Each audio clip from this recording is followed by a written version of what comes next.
Scott Walker may be getting the headlines of late, but one should never for a second discount Kentucky Senator Rand Paul as a real possibility for the White House in 2016. Earlier today, we spoke one-on-one with the controversial senator who was in no mood to hold back on comments about the president and former Secretary of State Hillary Clinton.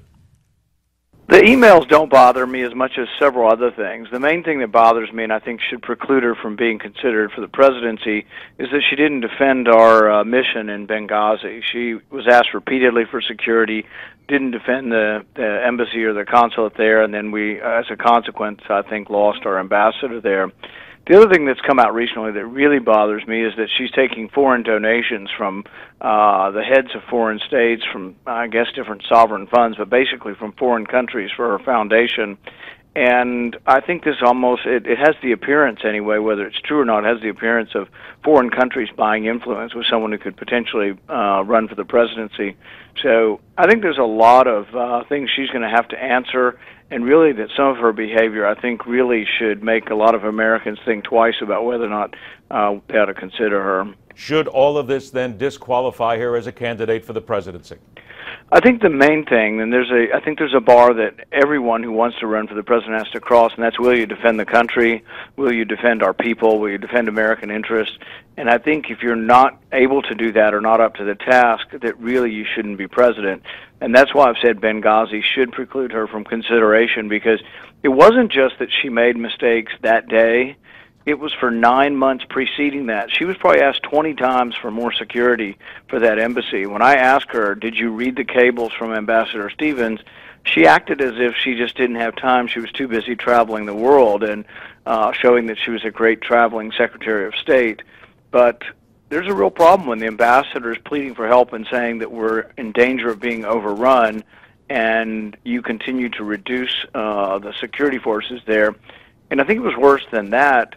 I think it's sort of this politically correct kind of thing that they didn't want to have arms, they didn't want our people to wear their uniforms, they didn't want our people even to wear their military boots, because that somehow would offend the sensibilities of the Libyans.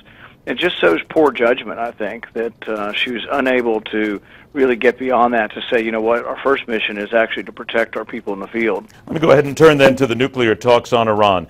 Is the president blind, or is he just naive to the threat that Iran poses when it comes to the possibility, and the very real possibility, of one day very soon acquiring a nuclear bomb? Well, what concerns me is I'm not sure that he has the force of character to follow through with negotiations that will be to our benefit or satisfactory to us. And so one of the things that I've been talking with several other senators about is whether or not we need to make very certain and make very public that any agreement has to come back before Congress. And so there's been several pieces of legislation that are circulating around, and I'm part of the discussion on that because I want to make sure that we give him more mettle as far as being able to negotiate from a position of strength. What's missing then in his character? Well, I think it's a matter of, you know, he comes at things from a little bit different perspective than many of us, you know, from the angle of a community organizer. So I think in many ways he's not as aware of sort of what the average ordinary business person in the country deals with as far as taxes and regulation. As far as foreign policy, I'm not sure exactly what motivates him. I think sometimes it's too much and sometimes it's too little, what his decision-making process are.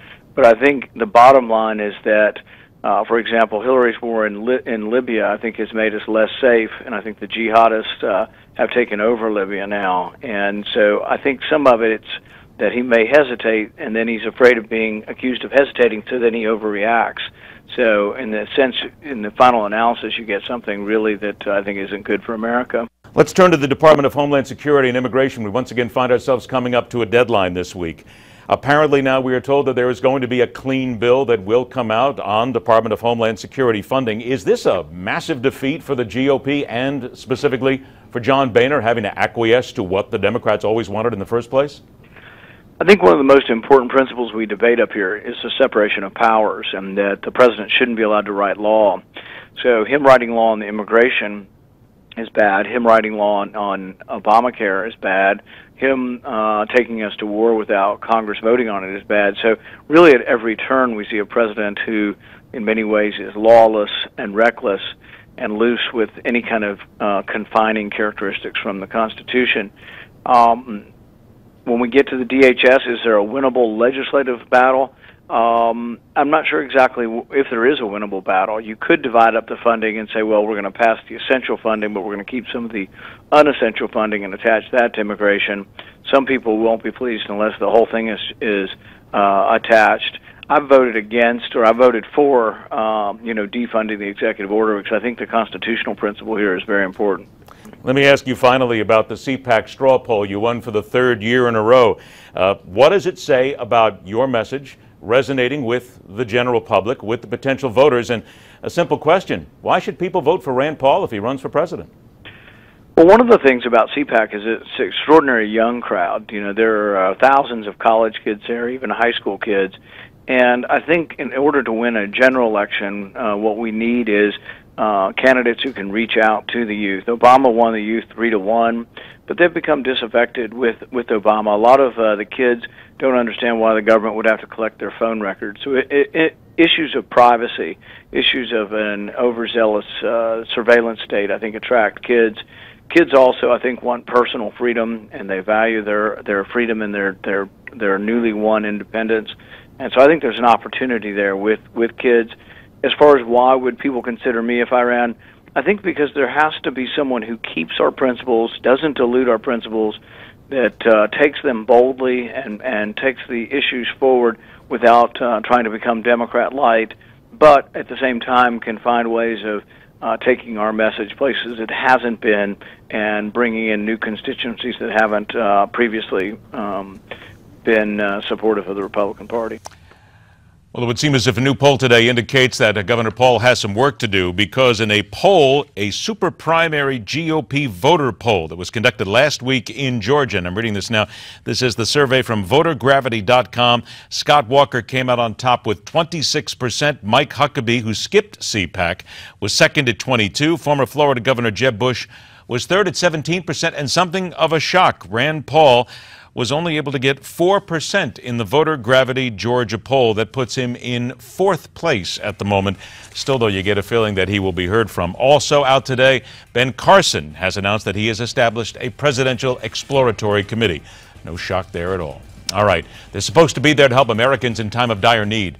But a new report indicates some in FEMA were instead helping themselves to a heaping helping of fraud. Now they have to answer for it. The former director of FEMA gives us the insight when we continue right here on MidPoint.